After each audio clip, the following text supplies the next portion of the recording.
Good evening, everyone, and welcome back to the Ghost Biker Garage. I am your host, the Ghost Biker, and I hope everyone is having a wonderful week. I know we've been having sort of a hot spell here in East Tennessee, which has been extremely nice, especially for motorcycle riding and all that good fun stuff. We've been able to kind of get out and do a lot of that this week. I know there's some storms moving into the area here in a few areas of the folks who are watching tonight. So I hope everyone stays safe and hopefully we don't lose any connections here. I know they're not supposed to hit here until later tonight. So I'm going to go ahead and say hello to a few people over here in the chat room. We've got Chef Jay, Dr. Chris Sumner, Sheila Holland, Dee Hoot, Sarah Jane, Claude Collins. Got a great group in here already. And, I know you guys are coming to hear our great topic and great guest tonight. But before we get into that, just want to talk a few minutes about a little bit of business that's going on here. If you guys have been following the historic Scott County Jail page, as well as my page from earlier, we've had a naming contest going on for our newest resident that's there at the historic Scott County Jail. About 3 weeks ago, this cute little kitty came wandering into the jail, and she pretty much came in and hasn't left. So we've tried to find out if she has a home. And pretty much she's just been roaming around bumming food from all of the neighborhood businesses there in the square. So we decided, that I guess actually she decided that the Great Sandstone Castle jail there would be a great home for her. So we are actually partnering with For Love of Paws of Scott County. And so she's actually going to be on the bus tomorrow to go over and, as we say, finish up the booking process, and will be a permanent resident here at the jail. So we put out a couple names and also kept it open for folks to type those names in. And so we had to have a name for her before she goes off tomorrow to be fixed and to be checked out and get updated on all our shots and everything. So we put those names out there, and so for roughly about a day and a half, you guys have submitted names and such. So it was actually really cool. We had a 78% return rate on our survey, which is really a really good return rate. The names that we had listed on there, we had Mayberry, we had Spirit, we had Selly, we had K2, Deputy, and Entity. So we kind of tried to either get the jail side or also the ghost hunting side of things. And the names that people submitted was just completely awesome. So we were blown away. I believe we had over I think it was like 352 votes for names. So it took a minute to get everything responded, or to get everything tallied up. But the name of our new little girl, who is our newest resident here at the jail, is going to be Selly. And so if you guys know, jail terms and slang, Selly is a term for your cellmate. So, and Mayberry was a very, very close second. So thanks to everyone who participated, and, come on out to the jail and meet Selly and, take a tour. So now that we got that out of the way, we will also be mentioning this on our new Sunday night podcast, the Jailhouse Informant. May even be able to kind of introduce you to her there on the screen. But yeah, we are extremely excited to have her there and to be partnering with For Love of Paws of Scott County, Tennessee. They do a whole lot to help the stray animal population with their spay and neuter clinic. And so very, very cool. The next thing we're going to talk about briefly is I'm going to share a video. The second annual Harold Young Memorial Scholarship Ride is coming up, and that's a dart run. We've been talking about it for the last little bit. Some of you actually participated in it last year. Others, if they weren't close enough to participate, they did send in donations, and so we raised enough money to give $1,000 scholarship to a student who's actually going into the field of nursing. We opened this up to any students at Scott High School who were looking to move into or get into a career in the field of science.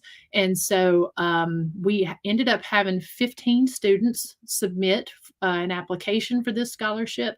They wrote an essay. They told us about their qualifications, their needs, their different activities, extracurricular activities they were involved in. And it was a tough choice because we had some amazing candidates. So we're going to be presenting it to the student at the second annual Harold Young Scholarship Memorial Dart Run on May 21st. And so we're super excited to be giving this scholarship. So we're trying to raise funds for next year. So I want to go ahead and share this really quick video that shows some highlights of last year. If you don't know what a dart run is, it's like a poker run, except instead of it being a game of chance, it's a game of skill. And so there are 3 stops. The first stop is the historic Scott County Jail. You go, you throw a hand of darts. There, we tally up your score. You go to the second location, throw a hand of darts there, and then you go to the third location, which is the Masonic Lodge in Robbins, Tennessee, which is 650 F and AM. We are partnering with the Robbins Hillbilly chapter of the Masonic Writers Association. My dad was a 50-year Mason, so it was the perfect fit. And so we're excited about that. So we will be presenting the winner of the dart run there, as well as the winner of the scholarship. And that's where you'll have your meal ticket and such. So it is $20 per player. You don't have to ride a motorcycle. You can, you can drive your car, or as we call it in the motorcycle world, you can drive your cage and join in the fun. So I just want to show this little video from our from the first annual one to kind of show you what we got going on. And then next week, we'll actually show the promo for this year's event.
All right. So like I said, Thank you, everyone who participated last year, everyone who contributed, and everyone who played a part in that.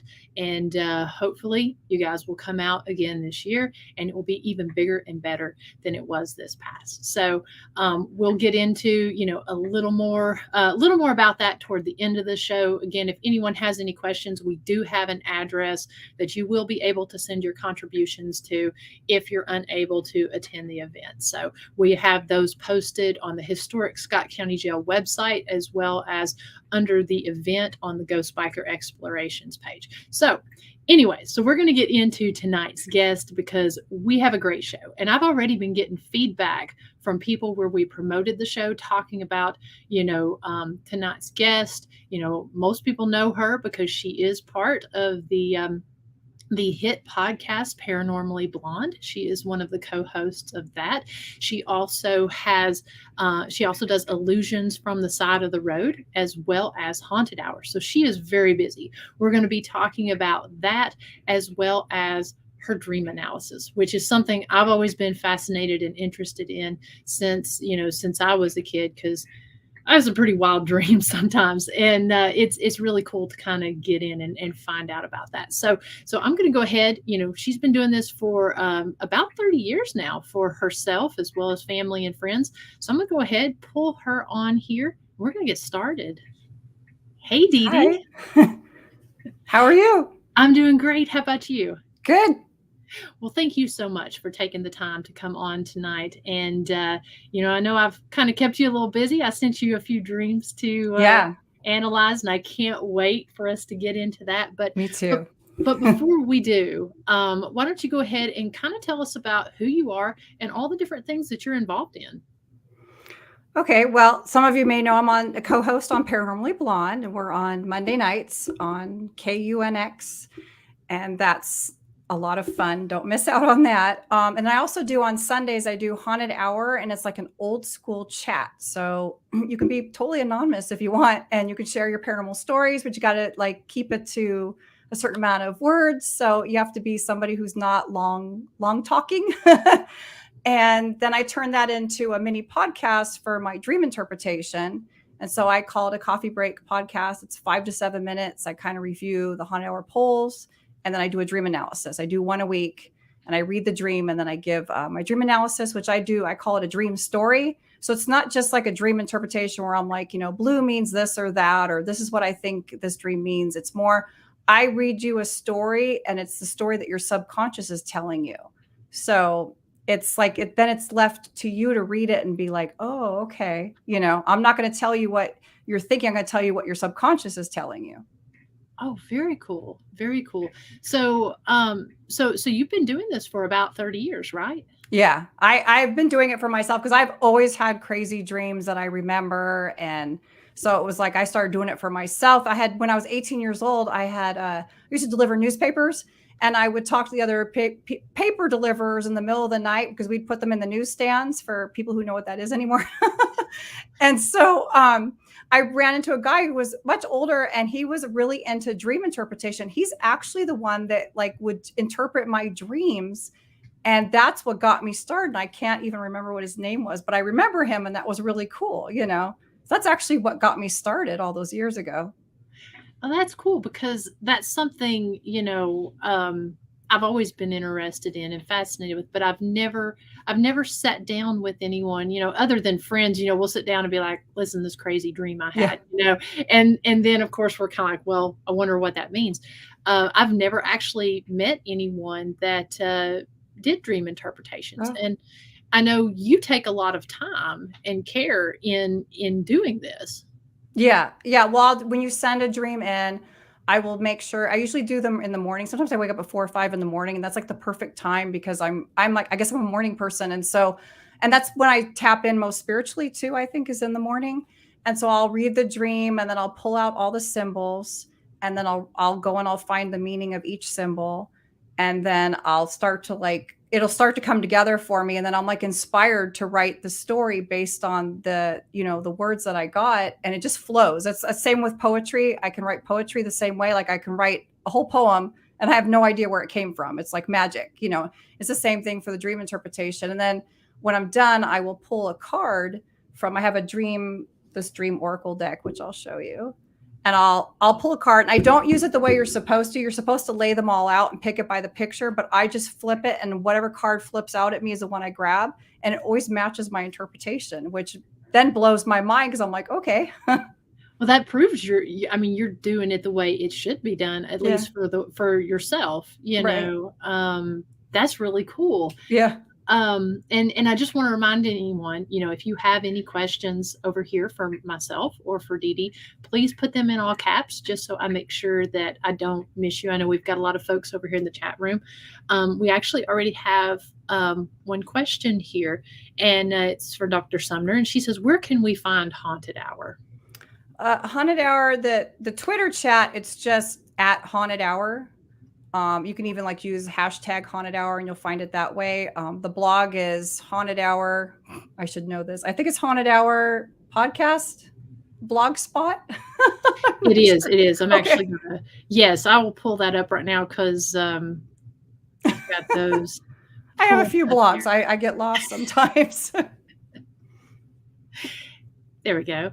And it's really cool because there are a lot of really cool things on this. I was going through the page, and you've got, obviously you've got the home and the about, but you've got how you can analyze your dreams through there, which is really cool. Yeah, because everyone can analyze their own dreams. You just have to be committed to taking the time,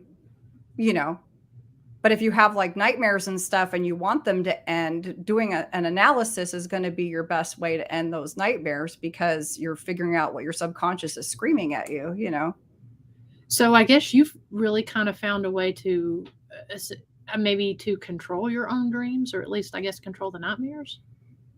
I can, I don't even see dreams as nightmares. I'll wake up and it could be something really horrible, but right away I'm like, that was really cool. I need to find out what that means. So I have a different perception of somebody's a nightmare, somebody died, this is terrible, it's a bad omen, but I don't see it that way.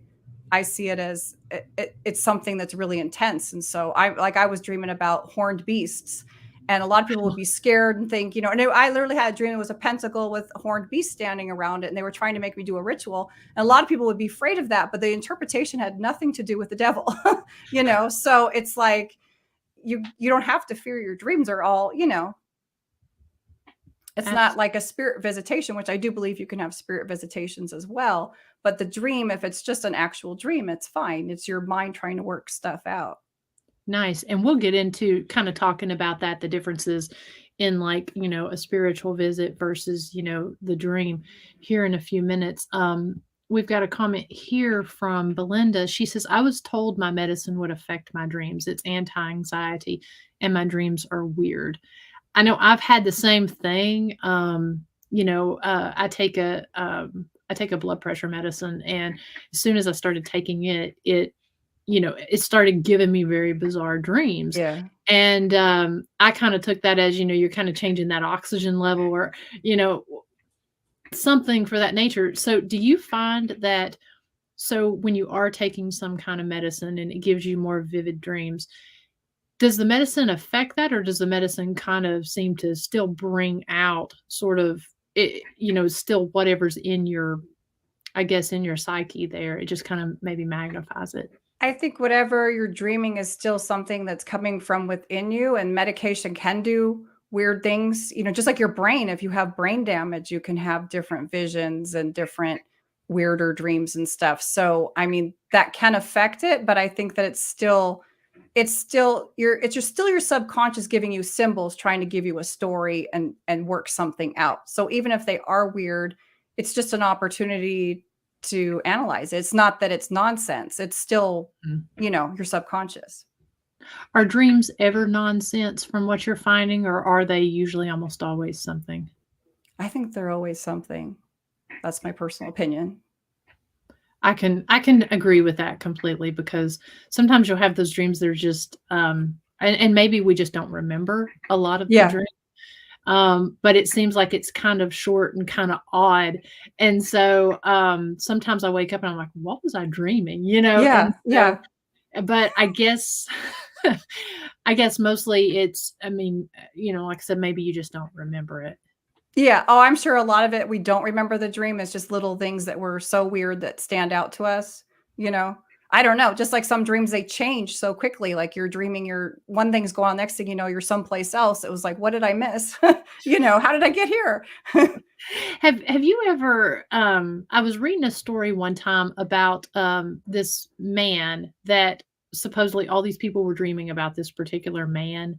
And they had done all these different polls, and there's a sketch of what the guy looks like online, and I can pull that up if you've not heard of. Yeah, that sounds so Let cool. me pull that up if you'll bear with me just a Sure. second. And it actually okay, so they call him this man. And there's a Wikipedia page on him, and Oh, so I'm gonna pull him up here. He's really kind of creepy.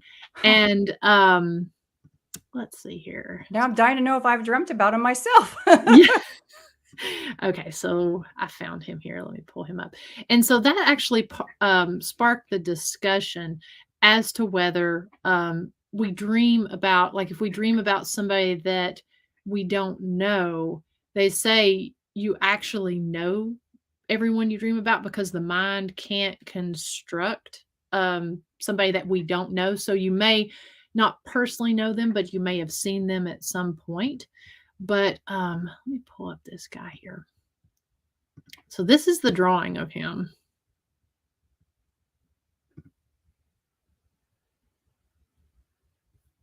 Whoops, looks like you're muted. Sorry. Oh, Oh, sorry that's about that. probably just as well.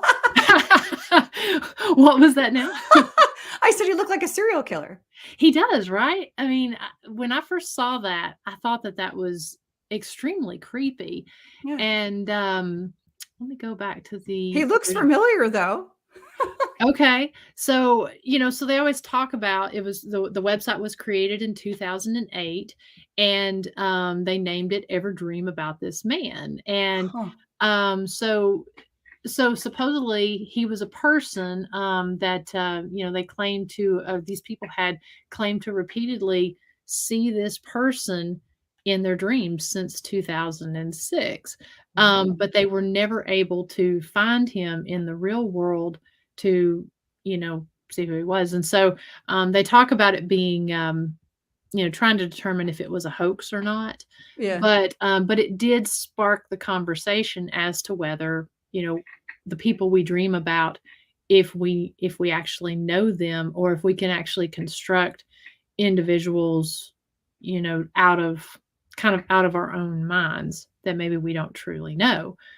Yeah. What's your thoughts on that? Well, when I was taking a class, they said that we are part of a collective consciousness. So that would mean if anyone had ever seen him at any time, our mind could pull that. I don't know if that's true, but I love the idea that it's a Yeah. collective consciousness for lots of reasons. And it kind of makes sense Uh-huh. that maybe we're pulling that, there's like this big database that our minds, need this particular image. He means something. I guess to me, he meant serial killer. To somebody else, it might mean something else, So I don't know. I don't know. Can our minds just create a person? I mean, when I have the weirdest dreams I've had about is a faceless person in a dream. She has long dark hair and she has no face, but yet she's screaming. And I don't know how she's screaming without a mouth, but she is. So I would think that, did my mind try to create something and it just made it faceless because it couldn't come up with a face? I don't know. And that makes sense. That makes a lot of sense to me. D Hoot asks, do you utilize a dream encyclopedia or dictionary, or do you find either to be accurate? I go to everything. I like dreammoods.com. That's my favorite.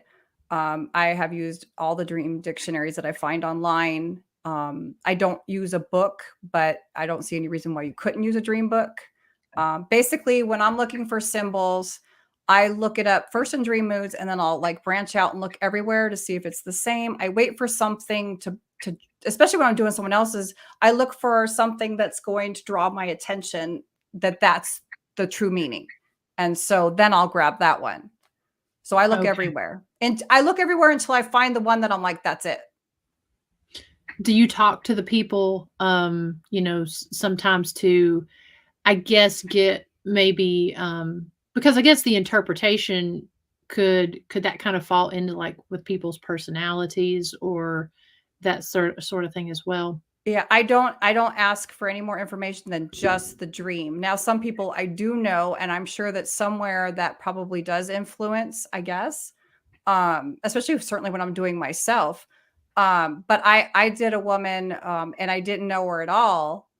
And it like really flowed for me. So I think, I'm certain that it could influence it, but I don't ask people for more information. Like a lady had written me and said that she had a dream about her husband and her son. And then, but the way she worded it, I felt like she probably didn't have a husband and a son, that they were like characters, but I didn't Mhm. ask her about it. Cause I'm also wanting to know, that's why I like the feedback. I want Mhm. to know, is this a true interpretation? Did I get this right? Does this sound right? Cause it helps me too. Absolutely. And I kind of like where you don't get that information up front because I guess it kind of helps to keep some of the bias out, I guess. Yeah, Yeah. definitely. So we have a question here, and I actually really like this question from Kelly because it sort of ties into one of the dreams that I gave you for you to interpret of mine. Kelly says, "What about repetition dreams from childhood?" That is for whatever reason, your mind is comfortable with sending the same dream over and over again to get your attention because maybe it's something that you're not working on. And so I believe that it's using that same dream to get you to notice. And then usually when you do notice something, then it either changes the way the dream is, something about the dream changes, or it ends. Because I had one myself about a green Victorian house and it went on for years and years and I'd be in different rooms. And finally, when I got up to the third floor and opened the door, it ended. I never had the dream again. And it was in the basement was my past, and it was always like a dirt floor. It was empty rooms and there was no doors. And I would just wander around and not know what I was doing there. And that was my past. And I was on the middle floor. It was all Victorian furniture, which you would think I would like, but it was all pink and the room was round. And I would say, this is fine, but I'm not really happy with this. And that was Mhm. my present. And then I would always like try to get out this door that went outside to stairs. And I would always wake up trying to get out that door. And I went up the stairs and I had started to open the door. And when I opened the door, then I woke up and I never had the dream again. And that was my future. Oh, wow. Yeah. Were So it you changed. okay? Did you ever try to I guess dream that same dream again, or did it just kind of would it just come to you at different times? It just comes at different times. I've tried to like put myself into dreams and stuff like I'm going to be in Hawaii or Paris tonight. It never happens. It may start out that way, but then it always takes a weird turn Yeah, for me. exactly. So we'll kind of if you're cool with that, we'll kind of tie in with her question with my dream that I told Yeah. you that I've had since childhood, which Yeah. is I wish mine was as eloquent and good as as the Victorian house, but it's a little different. Should I tell it, or do you want Yeah. to You tell the? tell the dream and then I'll share the analysis. Okay, great. Um, so I've had this dream, I guess, since I was probably in about sixth grade is really when this started, and so I would be dreaming that I would be sitting in my class, and usually sitting at those chairs and those with the desks attached to them. And typically, the teacher would, call me to go up to the front of the class, or, I would be having a conversation with some other girls in the class, and I would turn around and I would be wearing shorts. And when I would get ready to get up to do this, I would have like hairy man legs. And I was like, oh my gosh, I don't want to get up and walk in front of people. I didn't notice it looking like this, whenever I came to class. And so I would periodically have this dream, all throughout school. And so it actually followed me into adulthood. And so I've worked, in a corporate environment for 21 years now. And I would have a lot of business meetings, and a lot of the time I would wear business suits, and sometimes they would be like the suit and the skirts. And so I would have a dream that I was sitting at my desk, getting ready to go into a meeting, and I would be getting my stuff together, and I would go to get up and go to that meeting, and I would be wearing a really classy business suit, and there was always red high heels, and I would have like the hairiest man legs, and I would be like, "Oh my gosh, how did I leave the house?" First of all, I don't let my legs get like that. Anyways, I just got to put a disclaimer in there. But I would look down and I'd be like, "Oh my gosh, I can't go into a meeting looking like this," and I would be just completely upset and think, "How did I leave the house?" And so I can't really say that I would have these dreams, around a certain time, like, meetings or anything big going on. But I just remember I would have them and I would wake up so mad. And sometimes I would literally look under the covers and be like, I'm not at work. Thank I God. don't have hairy legs. So, so I thought that since I've had that, for almost the past 30 something years, that, I would see what your thoughts on that was. Yeah. Well, it was really interesting. I thought the dream was really funny. And it's like, so, but the analyst, and so I have two analysis. It's the school version versus the office dream. And I love the way this flows. And I'm glad you did these first because it kind of leads into your next dream that you told me about. So it's a dream story. So I'm reading it back to you. This is your subconscious talking about itself or you.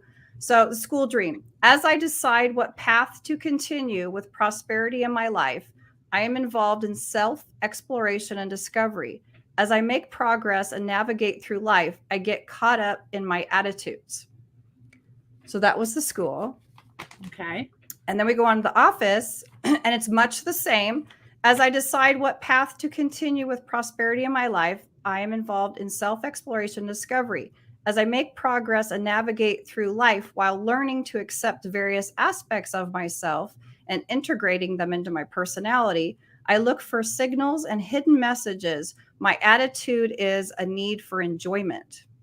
Ah, I like that. That really fits because in my mind, just kind of not really sitting and digging deep into it, I just thought I must be insecure about something. But I love how, and that's just how I always thought. I'm like, I guess it's some kind of insecurity about maybe getting up. But I love the way you analyze that. And that actually makes a lot more sense to me because I can look back and I can see, really how all of that ties together. Yeah. Yeah. I read that. I was like, oh my God, that's so cool. I love the progression of it too. Yeah. And then Yeah. I did pull cards for you. You want to hear what the cards were? Yes, please. Okay. So I pulled love, which is bonds or self-love, and then nature, balance, life, energy, and then travel, change, exploration of the mind. Wow. Wow. So, That's very fitting. yeah. And I did break it down for you. I'll send it to you, but I have the Okay. dream symbols. If you like, okay, so hair indicates attitudes. And then legs implies progress and your ability to navigate through life. So it's like if I wrote them down in order as they appear in the dream. So if you're trying to do your own analysis, take out the symbols, write them down in the order that you dreamt them. And that's how you can write out the story or understand what it means. So is pretty much everything a symbol in a dream? Yeah, I mean, occasionally you like get somebody talking to you in a dream. I can almost never remember what anybody says to me, but usually the subconscious just does all symbols for you.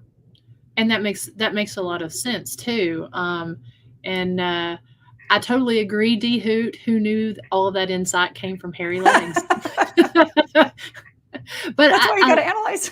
Exactly. I love that because it's not just taking, because when I said quickly about the insecurities and such, it's more so like just not thinking about all of that, the hair, the legs, the location, all of that, really taking that into consideration of how that whole thing tells a story versus just saying, oh, well, you must be feeling whatever because of this. So, right. Yeah. I love it's that. not just the hairy legs. There was a whole bunch of symbols and you got to put them together. Yeah. Awesome. Awesome. So let's see, just making sure I'm catching up on some of this. So great tie-in question, Kelly, and great comments from you guys over here in the chat room.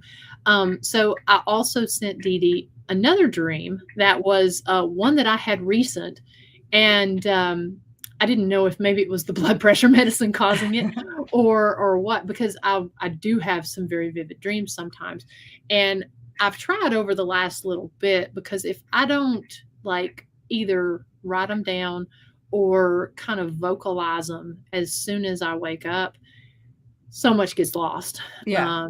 Because rarely am I sitting down during the day and doing very much. So I have to put that down, and I'd like to actually get better of maybe keeping a dream journal. But so this particular dream was one that I had fairly recent, and so I can't tell you where the place is or how I got there, or really even what it was, but I remember it was a long white hall, and it had windows going down each side of the hall. It had high ceilings and kind of like a shiny white floor. Everything was just very open and white. And so I was walking down this hall, and sitting in the middle of the hall was a really big snake. Now, I love snakes, reptiles, all of that. That they don't bother me.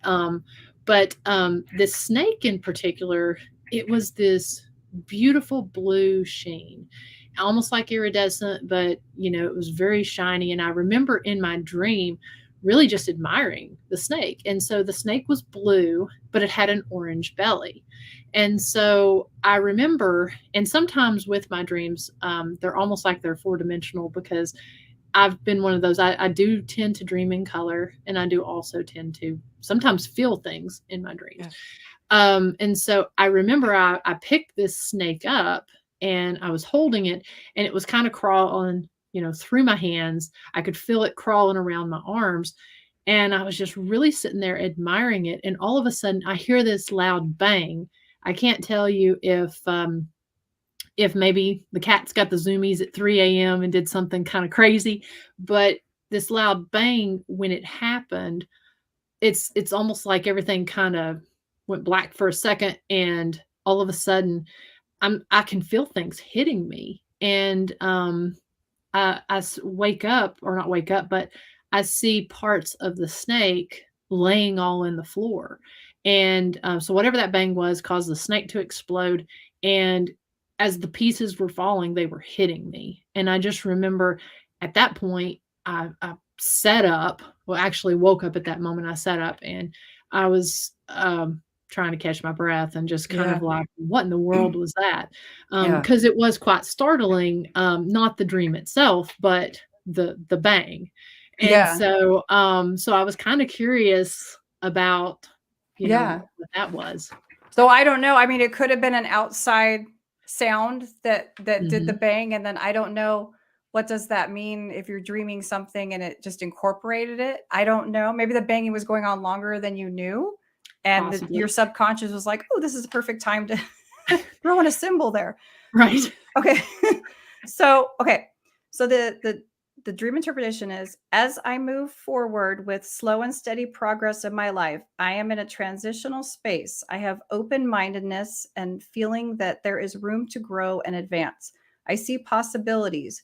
With my intuition, I see my transformation, and I have deep thoughts and clarity. I need balance. Something is about to come into consciousness. Wow. That I can't tell you how, I mean, spot on with, with moving forward with the jail.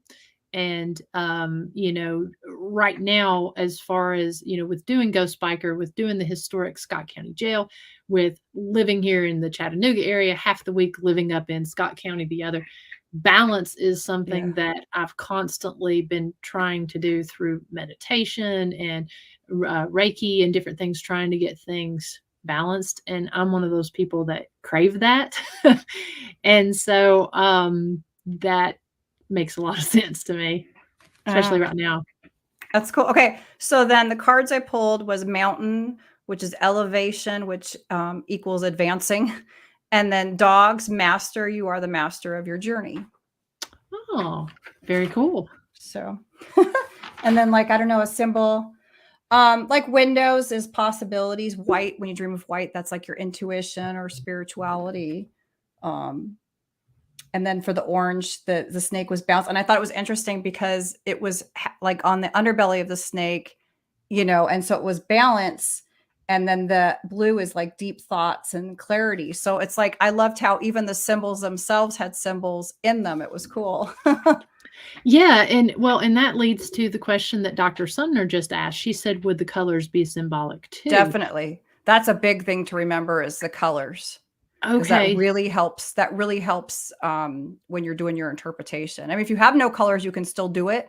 Uh-huh. But when you have colors, that helps you because when you're writing up your analysis, all the symbols should fit together. If they're all over the place, then you're not finding the right symbols. You want them all. Uh-huh. They should flow together and complement each other. And I guess just doing this, as long as you've done that, it's something that does kind of it gets easier, I guess. Yeah, I guess sometimes I think, oh, it's so easy, but it's probably not. It's just I've been doing it for so long. Well, and so kind of tying into that a little bit more. What is your perception of how that works with the colors? So does because when I'm thinking about that and the blue and the orange, um, in my mind, or just myself now without looking those colors up, I don't know what those mean. So how is it that or I guess why is it that we dream of that? Is it just that hope or the I'm trying to think of how to answer the question or ask the question without being kind of all over the place. But how is it that like those things that my mind is telling me, how is it that it manifests in those colors to be able to what am I trying to ask? Well, I You're think I probably know what you're sitting trying to there ask. like, Well, I think that how all is it this. that the mind knows, I guess? Yeah, I think that, well, because it's literally your subconscious is now telling this story. And so I always feel like our subconscious is smarter in a way with these things. It's that it already knows the whole story. And so it's sending you symbols that will resonate with you, really. So, I mean, like if somebody dreams about their grandfather, it could mean so many different, it could mean to somebody, it could mean a symbol of abuse. To somebody, it could Mhm, mean a railroad worker, like it could be all different things if you dig really deep within your own stuff. But mhm, I think that color meanings are kind of universal. Like nobody's ever said white is evil. You know what I mean? mhm, So people automatically think white, is a spiritual thing or angels or whatever. So I mhm, think that there's a lot of things that are already in our mind, mhm, you know? and that makes So, I sense. mean, when I think of orange, my first thought would be orange yellow is like happiness, positivity, but, it was balance. So, Mhm. Well, it's interesting that the mind that, balance is something that I've been trying to achieve and something that I strive for. That, some people not necessarily having the balance or the chaos they can kind of thrive off of. It's just interesting that that's something that has actually really been on my mind a lot lately and that I've been trying to do, and that the mind has manifested yeah. in that way to come through in the dream. It Yeah. doesn't come through with me trying to balance, dreaming Right. about the imbalances, but it comes through in the orange and the blue. So that's really Yeah. fascinating. Well, even with the fact that the snake, you're looking at the snake as it's crawling through your hands and your arms, and that's you searching for balance. You're looking at it, trying to figure out how do I get balance. So it's Wow. really cool. That's very cool. Very cool. We've got a couple comments over here that I want to get to. Anita Marie says, "This is very interesting. Thanks for doing this. It's very rare that I remember my dreams. When I do remember, unfortunately, I usually wake up knowing I was crying and my body truly was crying. She probably can't say anything on this because it's not detailed. It's very restless sleep, sometimes scary feeling." So, my recommendation is if you're trying to remember anything about the dream, so if you feel you were crying in the dream, start with that and write that down. I was crying. I woke up, I was crying. If that's the only thing you can remember. So write that down and then set an intention when you go to bed. I'm going to remember something else.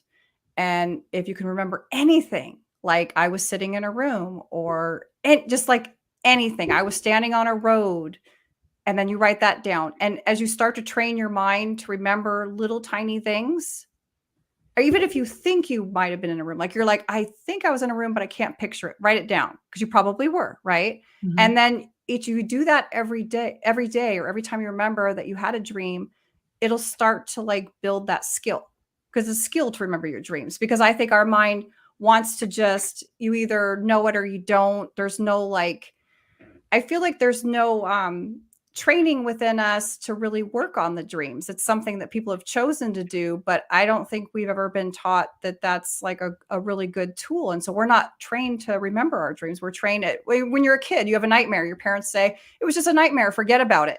But it would have been good to interpret like a child. I would have loved to have had my dreams interpreted as a child, because it really would have given you some insight to how your child is feeling and coping with things, you know?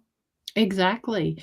And so, so do you suggest people keep a dream journal, Yeah, or I would. Even if you just use your phone. I actually tend to use my phone now. I'll type it in my notes. Mhm. I have like 1,000 notes, because I always lose my journals for some reason. So, I would say, either keep a piece of paper by the bed, get an actual journal, get one from the Dollar Tree, just a blank page thing, and write it out, and don't write anything else in it, because that would be my mistake. I'd like start doing my bills in there or something, because I couldn't find paper. Don't do that.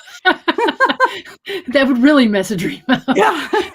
So, do you suggest people do that in the middle of the night? Like say they wake up at 3 in the morning.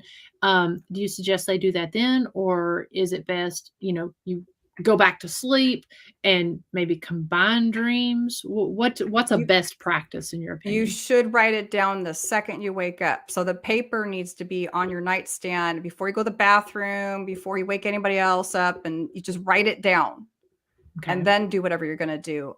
If you wait until the morning, you may only remember like the last dream, or I've done it myself. I'm like, I will definitely remember this dream. And then I'll wake up and I'm like, I remember that I was going to remember a dream that I don't remember. And it really sucks. So don't be lazy. Get up and write it down. It's worth it, you know?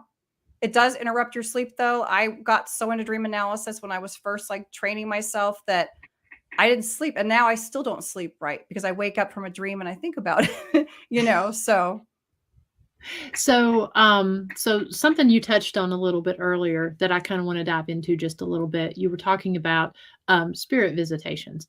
How many times, I guess, on a, just based on what you know from dream analysis, how many of those dreams when we dream about a loved one are actually spirit visits versus just kind of a remembrance or maybe a message from that loved one? Well, I don't know how often it happens. I only know from my own experience that what I believe is, when you have a spirit visitation, I believe that you're waking up and interacting with them where you're at. So Okay. if you're in your bed, if you wake up in your bed, in your room, nothing's changed, it is literally your room. I Hmm. believe that that's where you're having a real interaction with a spirit. If you're sleeping on a couch, sleeping in a hotel, wherever you are, you have to be where you're at. And if you're dealing with spirit, I really do think that that is a spirit visitation. I've had dreams where I've talked to a friend, and I was driving in my car, but I wasn't driving my car. I was laying in my bed. But I've had other times, an example I always give is that I had a spirit come and hit me in the face Hmm. and run off. And I was like, what? And then in the morning, my husband had told me, when I was telling him about my dream, he had told me, because he got like really weird and quiet. And I'm like, what? You didn't like my dream? And he said that in the middle of the night, he felt a cold hand touch his arm from the outside of the bed, same night. So that was Oh. really weird. And that makes a lot of sense too. I know one time I had a dream that that I was and it was really odd because we talk about other things kind of interacting in our dreams, and I was dreaming that there was this kind of short person. I did not recognize them. They were creepy looking, that came over and they were standing by my bed, and so I dreamed that I had woke up and that I was looking at him, and I'm like, Yeah. who is this? And my cat at that moment, so something it was like it reached out to touch my arm, Uh-huh. and my cat just happened to jump up on the bed at that same moment that whatever that was touched my arm. And the cat's claw hit my arm. And so I woke up screaming because I had seen this individual touch my arm. Yeah. And so then, of course, I realized the cat had jumped up on the bed. And so I'm like, okay, because I remembered I was laying there and I was in my room and I really didn't realize I was asleep. But I mean, I woke up violently screaming just because, it hurt when the cat jumped up. And of course, it scared the cat and he ran off. But I often wonder about stuff like that because, like you said, I was actually in my room. Yeah. Now, see, I feel like that could be a spirit visitation because, and I think that when we're waking up, we're like waking up spiritually, or our mind is waking up and we can see and we're interacting with this spirit, even though our body might be still like in sleep. And that's why you wake up the second time. But you know what I'm saying? So it's like, I really believe that. I mean, I had a dream once when I was probably about 20 and I was walking on a road and I saw, what do they call them? Mentors. It's like a man's body on a horse and he's got like horns. Oh, yes, and that was chasing me. And I was running in my dream and I woke up running through my house. And I was like, that's never happened to me before or after that. But that was to wake up running through your house is the strangest feeling. It was really scary. So was it almost like a sleepwalking kind of thing almost? I don't know because I don't sleepwalk as far as I know. No one's ever said anything to me about it. I've never had that happen before. So, I mean, then that's a little bit different, but it seems so real. So I don't know. And that's almost in a way like a lost time sort of thing. Like how did you get there, doing that? Wow. So we've actually got quite a few questions here. And Kelly says dreams that come true the next day. What are your thoughts on that? Oh, I believe in those too. That'd be like a prophetic dream. Yeah. Mm-hmm. And those are awesome. Yeah. And I've had some similar things to that, maybe not quite to a T, but, but I've had the stuff kind of something come true that was related to the dream. Yeah. And then Nancy Weems says answers that you get in a dream. Have you ever had anything like that? Like maybe something you're kind of struggling with that's been on your mind? And maybe I'm interpreting your question wrong, Nancy, but I kind of get the impression like maybe something that you're working through and you get the answer in your dream. I always hope to, but what I really end up getting is just more of an analysis of I've gotten like what I need to do. Mm-hmm. But I've never gotten like an answer like this is how you're going to solve all your problems. It's more like I'll get a thing like you're having a negative outlook towards something, so you need to work on that. It's more like these are the skills you need to work on to accomplish what you want. It's never so much as like, oh, here's your answer. Gotcha. And then Janet says, question for Deedee. If I dream of my deceased father, how do I know if it's okay? So this was kind of like what you said before. How do I know if it's a visit from him versus just a dream to be interpreted? And I would be interested, kind of like you said, to know when she's dreaming of her deceased father. Yeah. If he's in that, if he appears there. Because I can tell you when my grandmother passed away, she lived to be 95 and she was very well, she had a very sound mind, but then about 2 months before she passed away, she ended up getting sick and she wasn't the same. And it truly took me a couple years to not see her in my dreams as being sickly. She passed away when I was 23. And so it was like, I had 23 years or, 21 years, however long it was since I could remember, of her healthy and doing all this. But then it just seemed like all I could remember or all I would dream about was when she was sick. Yeah. And, I'm really curious, Janet, if you can expand a little bit more on that, any of the dreams that you've had, if that's in your home or not. Chef Jay also says, why can you remember some dreams but not others? And you may have kind of answered that. It just doesn't either. It's because you didn't write it down right away, or it just wasn't important enough. It could have been something really simple like I don't have a good example, but just something simple that maybe you already know, or you just can't recall it. I don't know. I think the bigger ones, the nightmares, just tend to stand out more, or something that if it brought you something really pleasant or something really scary, it just stands out more, or if it's something really weird. But if it's just something that's kind of like generic, maybe you won't remember it, I even though it wonder might if have good that's symbols. right. And I wonder that sometimes, we dream of something that seems maybe insignificant, that maybe it's kind of like you're sitting there eating or you're sitting there doing something, and it's just like, it was an odd dream. Why would I sit and dream that? But Right. Yeah. maybe that's the thing. Maybe it's something that just kind of seemed insignificant.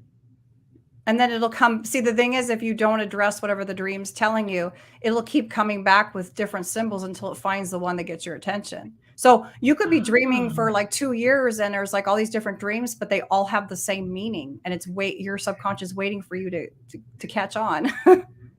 okay, that's really cool. That's a great way to think on that. I never really thought about how some of that, at least the symbolism could tie in and be a Hmm. message that you need to know. Um, I know Dr. Sumner says my granddaddy visited me as a spirit visitation, and I know if and this is such a fascinating story. I know I'm pretty sure she's probably talked about this on your all's podcast. But if you guys go back and watch some of Dr. Sumner's podcasts that she's talked about her granddaddy visiting, and and I don't want to butcher this because maybe we'll have her on at another time and we can talk completely about this, but I definitely recommend going back and listening. But I know she talked about how I think had come to visit in maybe like 3 different times, and she said it was so vivid, and she was seeing him in her grandmother's home, and her mom told her after she had dreamed it for maybe the second or third time to ask him, what is it you want? Because he would just kind of show up and he would just kind of grunt or something. And so Huh. when she asked him, he told her that her grandmother was going to be in an accident, Oh, and that she was going to, he was waiting on her, essentially coming back to get her. And so a few weeks later, she did end up uh, having an accident, wow. going into a coma, in and out, that sort of thing. Like I said, I don't want to butcher it, but to make a long story short, it was almost a prophetic sort of thing. Yeah. And then after her grandmother went through hospice, through this short accident and hospice and everything, they knew exactly after the funeral, thought that she was going to go back to her old house, and they did a great, and this was with the permission of her family and everything, they did K2 sessions and some really interesting sessions, and they were getting intelligent responses Wow. that they were there, and then of Yeah. course they moved on. Oh, So wow. Oh, he was waiting for her. I yeah, love that. Oh my waiting God. for her, and came back and got her. Yeah. So I've heard her tell that story several times on the podcast she's been on, and it's really beautiful when you think Yeah. about it, and then to be able to get the validation Yeah. through the paranormal equipment, is pretty wild. Yeah, for sure. Have you That's ever had awesome. dreams about locations that you're going to investigate? I did once with the haunted museum. I had the one in Las Vegas. There's a Mhm. Bela Lugosi mirror, and before I had ever been there, I had a dream that I was looking in a mirror, and behind me were all these like dark figures, like just the outline of people. And I thought that they were like, in my mind, I thought these are like scary, like shadow people. Mhm. And so, it was a dream. And I had a lot of dreams about that museum. So I thought I was just excited about going. And so when I did go to the museum for the first time, they said, "Does anybody want to look in the mirror?" So I volunteered to go first. And I stepped up and I look in the mirror. And when I looked in it, behind me was that exact image of what I had seen. It was the same people. And I realized it was the people standing behind me, and then I'm like, Wow. but how could I know what I would be seeing? So I thought that was really weird. So, like, does that mean that Wow. the mirror somehow contacted me? Did I just see the future? Because I was so excited about it. That's still trips me out when I think about it. Wow, that's wild. Um, yeah, I mean, and I know we've had, different and that's interesting, one, dreaming about them as being shadows, because it's almost like, you know, you hadn't met them yet. Your mind couldn't kind of comprehend Yeah. who they were. As I know, we've had different folks like, Mike Ricksecker on both of our shows, talking about the shadow people and stuff in dreams and astral projection and Yeah. all of that. So that's very fascinating. Yeah. Speaking of your investigations, we've got you actually sent me some different photos, and so we're going to pull a few of those up here in a few minutes. But talk just briefly about how you got into investigating and some of your favorite places that you've investigated. Well, I've only been doing it for probably less than 5 years, and I was never into it. I had lived in a home in my 20s that now I look back and it was so haunted, and I just I would hear weird things, and other people were afraid of our house, especially men. It seemed to bother men. Uh, and I mean, when I look back now, I'm like, God, I could totally investigate that house now. It was lit, and I was just like, whatever. But I mean, the biggest thing that stands out to me, and that home had been part of a mortuary. There was a house next door, and my house. My house was like storage for the mortuary. Uh-huh. And before I lived there, it was that, and they had built it across the street. So directly across the street when I lived there was the mortuary that had been in my house. And so, but that didn't mean anything to me either at that time. And so, and then even the neighbor said there's a man who walks through the yard every night, and he does walk through the house. And again, we thought that was really funny, and we're like, okay, sure. And so one night we had somebody staying over, another couple, they were sleeping in the front room. And I saw somebody walk by, like going from that room to the kitchen through the living room. And so my bed like faced out looking out the door. And so I didn't think anything of it because people were staying there. And then all of a sudden I see him like run by yelling, there's somebody in the house, there's somebody in the house. He was like freaking out. We literally had to, like a grown man, we had to get up, turn on the lights and be like, what is going on? And at the time I just thought it was him. But now I realized, no, I had literally seen the figure go by thinking it was him, because how could it be him if he was coming by like a minute after that, So Wow. that was really weird. So that's kind of like I don't know if that like drew me in subconsciously and I didn't know it, Mm-hmm. living in that home. But then about 5 years ago, I won a contest through Haunted Magazine Mm-hmm. to get a Zach Bagans book. And so I read the book, and that like piqued my interest. And at the same time, I was getting on Twitter and being a guest on Haunted Hour. Okay. And I started talking to people, and there was all these people who were into the paranormal, which I had never really met anybody who was into the paranormal. And I was like, oh my God. So I'm like sharing stories with people. And then, fast forward, I end up like hosting Haunted Hour. I had co-hosted it with people for a long time, but now it's just mine. And then, so me and my husband were like, I'm like, I want to go, to all these different haunted locations, and it's a trip. So he would go with me. But then we kept getting things. And so then it becomes even more interesting when you're like, because I didn't expect to get anything. And I'm like getting things. And I'm like, well, wait a minute, this is really interesting. And so then we just, anytime we can find like a ghost hunt, we'll go on it. Or if there's some place that's haunted that we want to check out, we'll just go. And I don't like with Binions, we went there because I had seen it on a show that it's haunted. So we just went on our own. We didn't book a tour, do anything. We just went, and there was like a construction area that we just kind of slipped past. And we went up there, and I guess where I got the picture of the guy who's manifesting in the hallway. Mm-hmm. And Yep. we had gone back about 6 months later. We went back and did do a ghost hunt there. Okay. And when I asked who the guy was that I had gotten a picture of, the EVP said Clark. So I've named him Clark. So, Okay. Is that this picture right here? yeah. So the guy's Okay. standing in the corner. You can see that it looks like he's Yeah. wearing a suit. Yes. And yeah, I mean, to me, I it's, can zoom in here. yeah. See how he's partially Wow. manifesting? You can see like a hand. And to me, that looks like a suit with a tie. And there's like a white shirt, maybe. And part of his pant leg is starting to come up. Yeah. I got that, and I was like, I don't even know. I mean, there was definitely no one there. And we went back on Halloween with the same cell phone camera that I took that picture with. And I took hundreds of pictures trying to recreate that. Nothing had Mm-hmm. changed, and I could not recreate it. Wow.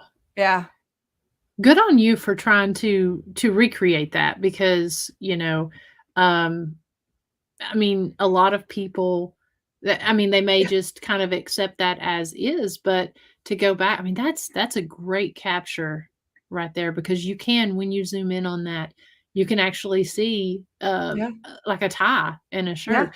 Yeah. And, was this kind of the, type of style of, attire that someone would be Well, wearing in this location? yeah, it was Las Vegas, so there was a lot Okay. of the whole history is that there's gangsters, the mob haunting, and when we went and did the ghost tour, there was a lot of weird stuff that's possibly the most haunted place that I feel like I've been in. I had the most experiences there.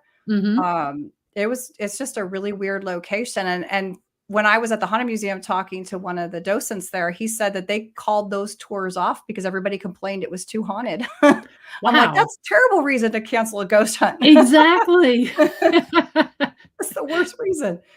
So, I mean, I had, an experience where I literally felt like a spirit was I don't know if I was standing in the same space with them, standing in a porthole. I felt like I was being pulled into the ground. I don't know how to explain it, but it literally made me stumble. It was really I won't say scary, but really unnerving, and Mhm. not something I would want to necessarily experience again, Mhm. although somewhat I would, but I It's would it's go back there. It's weird when they start to kind of affect you physically in a way, Yeah, like with illness or like the floor is moving, and yeah, we've had people come in the jail and they'll say, "All of a sudden I started feeling sick," or, "I started getting a headache," or whatever, and for me, in the beginning, I would I've always been one of those people to try to find a logical explanation. I'm like, I'm just having something really weird happen," you know? right, And yeah, so whenever someone says that, and since I started doing this, I've really started to take notice because you will kind of have some weird personal experiences like that in yeah, some of these places. Let's see. Okay, so this one, I thought this was really cool because this is actually part of a video, correct? yeah. So there's a video I had, my husband and I were on the Queen Mary. We went on a day. It was kind of rainy, and so we had taken a couple of tours, and there we went on up in this area. There was nobody around. There was a couple that had just walked off, and so we had this whole back section to ourselves, and then the whole side of the ship too, which I didn't take many videos. But in here, there's a little room, and my husband thought it'd be funny to lock me in the room. So the video is about him locking me in the room, and I like panned to the side and back, and because I'm scared, because not because I thought there was a ghost in there, but because I was being locked in this little room and I was claustrophobic. And I did like feel like there was somebody there, but I decided that's just my imagination because I was afraid. And so this is like 3 years ago. And I just recently was making for my channel like a little reel to show all the little clips of my investigation. When I was looking at this, I'm like, what the hell is that? And so I sent it to Sarah, my co-host from Paranormally Blonde, and she's like, "What is that?" And so we look at the video. So the first time you look at it, he's there, and when I pan back, it's gone. I remember I was watching that night. I think I was watching the night, you showcased that video, I think when Mike Ricksecker Yeah, was on there, yeah, and I literally sat up in my seat and was leaning for I was like, "Wait a minute." yeah, And so then afterwards, I remember watching the, video again because I think I had something going on that it was when we were doing our podcast, there at the jail on the same night, and so I was watching the replay, so I rewound that thing several yeah, times, and you can clearly see him move. I mean, he's gone, yeah, you yeah, know? It gave me cold chills. This yeah, is such a cool catch and definitely a good lesson for people to go back and look at their footage because a lot of the yeah, time, if you think maybe you didn't have something, sometimes you just never know, and it can take yeah, years sometimes to yeah. find some things. Definitely. Yeah, I literally have started going back through all my stuff just because I'm like, you know what? I was probably too quick to be like, there's nothing there. Yeah, and wasn't this one highlighted on, like, one of the top 5? Yeah, was it Fearsome Top 5? Yeah, he's the one he wrote me after I made my little reel, he, wrote me and said, "Can I use that?" I'm like, "Sure," and I Oh, love the that's way he put cool. it together too. Very cool. Yeah, and, because I remember seeing that and thinking, "Hey." I mean, it's such a cool capture, and so if people wanna see this, the video in its entirety, Yeah. do you have that posted on your page? Yeah, that's on, the Illusions from the Side of the Road, YouTube channel. Okay. All and right, you and can I'll pull find it. that up. Yeah. I'll pull that up in just a second after we finish going through. And the whole video was just about, I thought it was like almost like a funny thing that my husband was locking me in the room. And what room is this of the Queen It's Mary? the capstan room, which is like where they have like the rope and different things. It's in the back of the ship, and it's in the oh my gosh, what is that where they keep the sick people?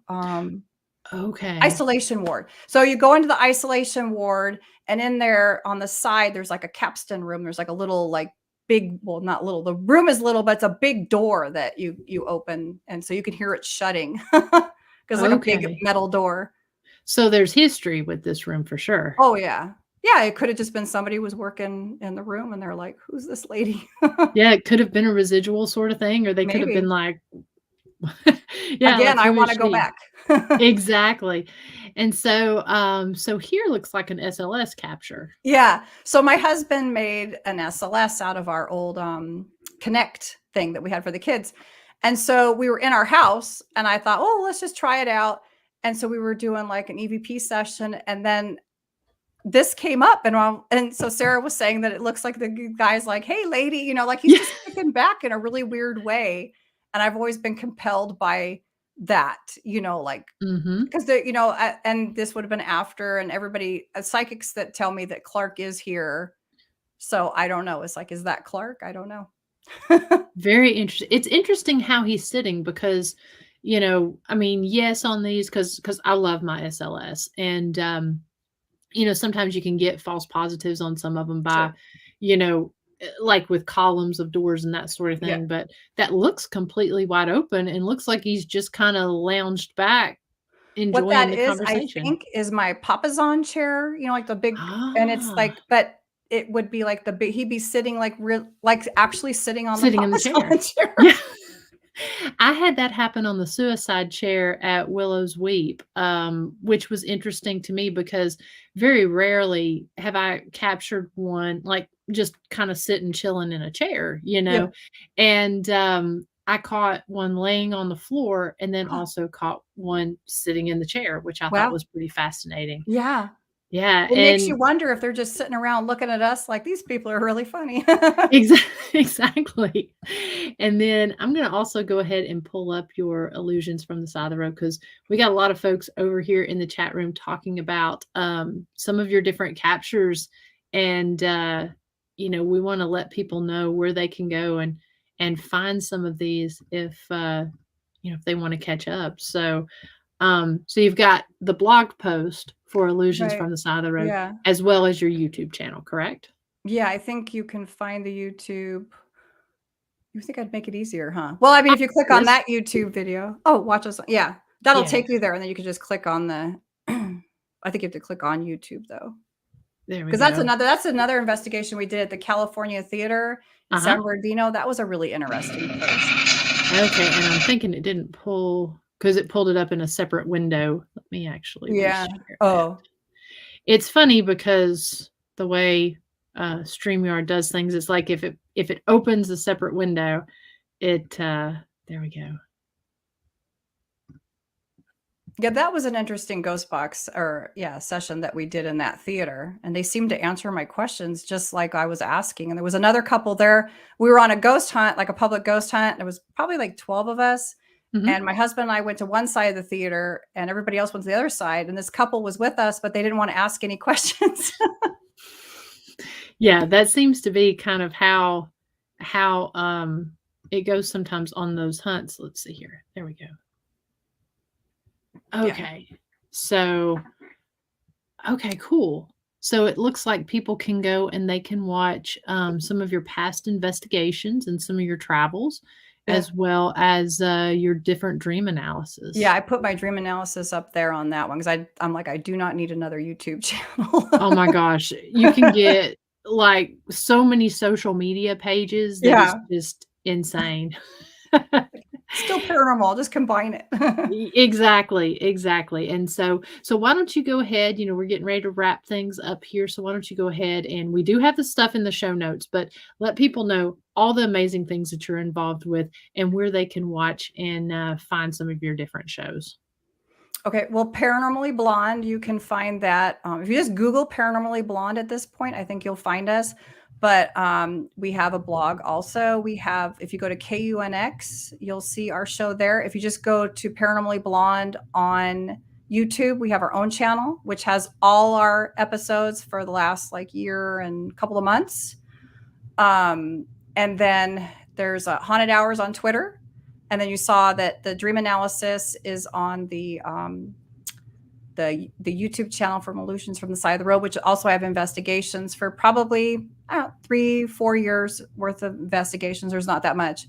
And then everything, I try to have everything linked. So if you look around, you'll find the link tree, which shows you everything. Mm-hmm.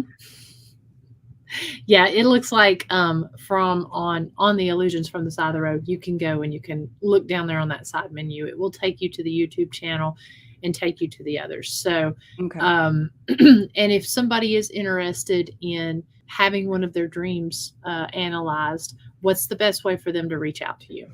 The best way is to email me at hauntedhourpodcast@yahoo.com. And then I have quite a few dreams in there, but send them to me. Let me know if it's okay to use your name, because it'll be on a podcast, and you could be anonymous if you want, or I can use your name. And then I'm starting to give people their analysis ahead of time, and then it'll just be on a future episode. Okay. Perfect. Well, and included that one. Yeah, she was talking. There was people talking about your Converse pick, and then Janet says that her favorite was the couple in the balcony. So it sounds like you've got some really cool things that people need to go and check out. Yeah, they're all on the blog. All the photos are on the blog. Nice. And so, so thank you so much, Deedee, for taking the time to not only come on tonight's show, but to analyze my dreams.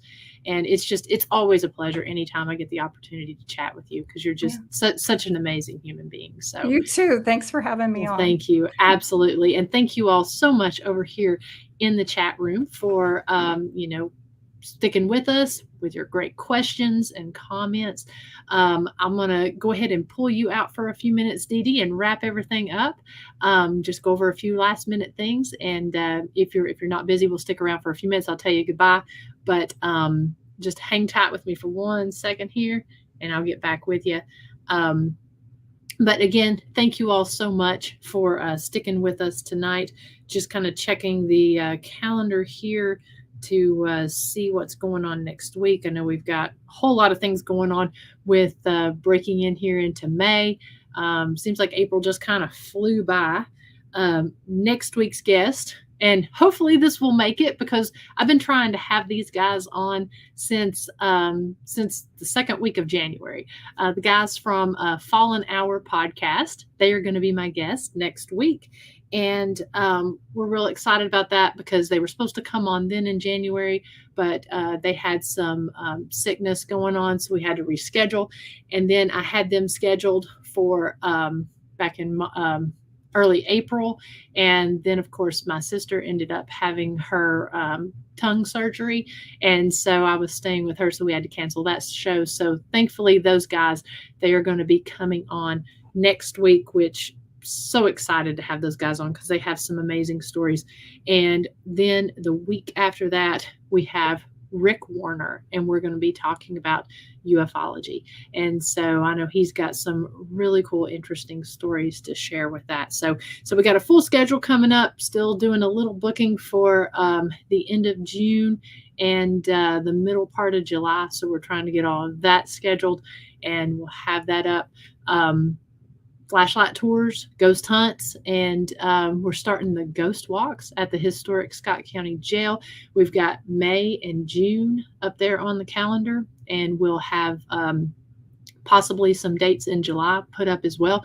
We're trying to kind of put those dates out there kind of in advance, so that you guys can plan your summer schedule and plan to join us for our after dark tours at the jail. We actually have, in a couple weeks, we got a birthday party scheduled at the jail. So if you're looking for a unique idea for your kids, for a birthday party, or your own birthday party, most of the people who have come and done ghost hunts, they've come for at least the guided ghost hunts. They've come and celebrated their birthday with us. you know what, if you've got a divorce party that you want to celebrate, we can do it. So, all kinds of really cool things going on at the jail coming up. And then also the Harold Young Memorial Scholarship Ride that's taking place on May 21st. We're working on potentially a Ghost Biker motorcycle ride that is going to take place the weekend of Memorial Day weekend. We're still kind of working out details on that for sure if that's going to happen. It may go with a stop at the R.M. Brooks store. Again, still working on details. And then also I'm working on something really special that is going to either take place at the end of August or the 1st of September with our friends in Southern Kentucky. It's going to be a very, very cool Ghost Biker event. We've had a couple meetings on that this week. Going to be meeting on that tomorrow to get that officially set, which is going to be, we're looking at motorcycle ride as well as a investigation in a really cool location. It's going to be a full weekend event. So stay tuned for more details on that, as well as some really cool events that's going to be coming up in September and October as well on the Ghost Biker calendar. So anyways, just, stay tuned for that. Stay tuned for the Historic Scott County Jail page. On Sunday night, we've got the Jailhouse Informant podcast. That is our new night that we will be doing that on. We were doing it every Monday night, but we've since switched that to Sunday nights at 8 p.m. Eastern time. Come spend your Mother's Day evening with us there at on the Historic Scott County Jail's Facebook page. We have a very awesome true crime story that we're going to be highlighting. It's probably one of the most infamous true crime stories that took place at the Historic Scott County Jail.